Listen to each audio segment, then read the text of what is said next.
எனக்கு ஆண் குழந்தை மேலே ஆசை வந்திருக்கு. ஆனால் இப்போ முடியாதே அப்படின்னு ஆதங்கத்தை கொட்டி தீர்த்திருக்காங்க நடிகை சரண்யா.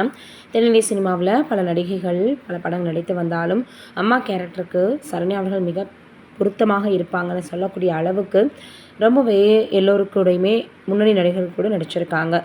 இந்த நிலையில் இவங்க 1987 மணிரத்னம் இயக்கிய கமலஹாசன் நடிப்பில் வெளியான நாயகன் படத்தின் மூலம் சினிமாவில் அறிமுகமானாங்க.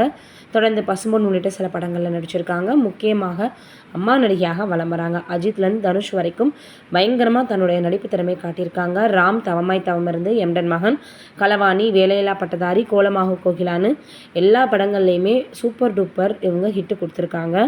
இந்த நிலையில் 1995ஆம் ஆண்டு நடிகர், இயக்குனர், ஓவியர் என பல திறமைகளை கொண்ட பொன்வண்ணன் அவர்களை இவங்க திருமணம் பண்ணிக்கிட்டாங்க.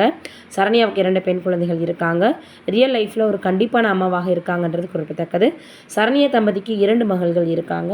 2 பேருமே மருத்துவம் படித்திருக்க நிலையில் மூத்த மகள் குழந்தைகள் நல மருத்துவராகவும் இளைய மகள் பொதுநல மருத்துவராகவும் இருக்காங்க. இந்த நிலையில் ஒரு முறை விருது மேடையில் பேசிய சரண்யா, தனக்கு பெண் பிள்ளைகள் அதிகம் பிடிக்கும் அப்படின்னு இருந்தேன். ஆனால் நிறைய படங்களில் நடிகர்களுக்கு அம்மாவாக நடிச்சிருக்கேன். எனக்கே ஒரு ஆண் குழந்தை வேண்டும்ன்ற ஆசை இருக்குது. ஆனால் இப்போ முடியாதே.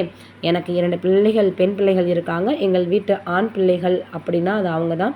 இனிமேல் வரக்கூடிய மருமகன் தான் அப்படின்னு சொல்லியிருக்காங்களாம். இதைவிட நடிகர்களின் தாயாகத்தான் அதிக கதாபாத்திரங்களில் தான் நடித்திருக்கிறதாகவும் அவங்களுக்கு இந்த ஆசை அதற்கப்புறம் தான் வந்ததாகவும் சொல்லியிருக்காங்க.